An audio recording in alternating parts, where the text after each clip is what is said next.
म्हणून ते काय त्यांना वाटतं काय लिहितील काय नाही. मी खूप पाठपुरावा केला सर, आणि त्यातला एक जण म्हणाला की आमचं काम असं दगड फोडायचं, आम्ही आज इथे उद्या तिथे जातो, आणि काय झालं की आमच्या बायका गावाला असायच्या आणि आम्हाला इथे आम्ही जायचो कुठे, तर आम्हाला एड्स झाला.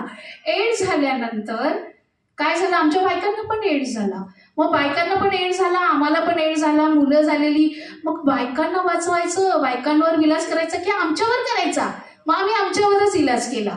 बायका मेल्या, त्या बायका मेल्या, आणि त्यांना गावाकडून त्यांच्या मुलीपेक्षा लहान असलेल्या मुली लग्न करून त्यांनी परत मुंबई शहरात आणल्या. सर, अशा पातळीवरती घरगुती हिंसा किंवा असंच वातावरण आहे की शहाण्याने कायद्याची कोर्टाची पायरी चढू नये, वकिलाकडे जाऊ नये.